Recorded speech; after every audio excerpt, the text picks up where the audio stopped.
উদাহরণস্বরূপ ১৯৫০ থেকে ১৯৫৩ সালের কোরিয়া যুদ্ধে প্রেসিডেন্ট হ্যারি এস ট্রুম্যান ও পরে ডুইট ডি আইজেনহাওয়ারের নেতৃত্বে মার্কিন সেনারা পরাজয় মেনে বিভক্ত কোরিয়া তৈরি করতে বাধ্য হয়, যার ফলে দক্ষিণ ও উত্তর কোরিয়ার মধ্যে উত্তেজনা আজও রয়ে গেছে।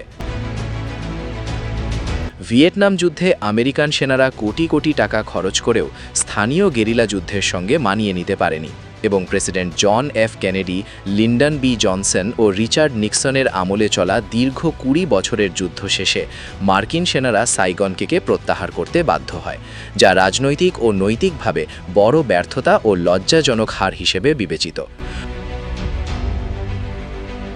১৯৮০-র দশকে লেবাননে মার্কিন সামরিক হস্তক্ষেপের সময় ২৩ অক্টোবর ১৯৮৩-তে আত্মঘাতী বোমা হামলায় ২৪১ মার্কিন মেরিন ও ৫৮ ফরাসি সৈন্য নিহত হয় এবং মার্কিন বাহিনী ১৯৮৪ সালে লেবানন থেকে বেরিয়ে আসে।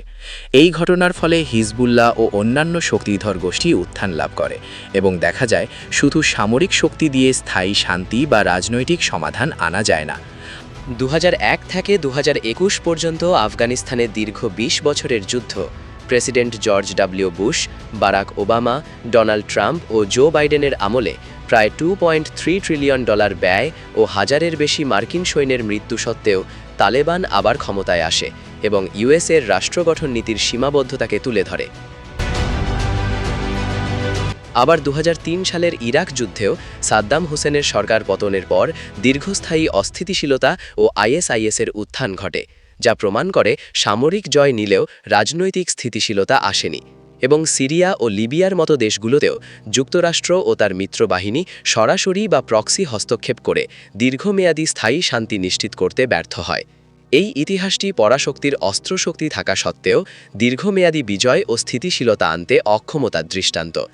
একইভাবে ১৯৭৯ সালের ইরান বিপ্লব ও ৪৪৪ দিনব্যাপী মার্কিন কূটনৈতিক জিম্মি সংকট যুক্তরাষ্ট্রের কূটনৈতিক ক্ষমতা ও বৈশ্বিক মর্যাদাকে চরমভাবে ক্ষতিগ্রস্ত করে।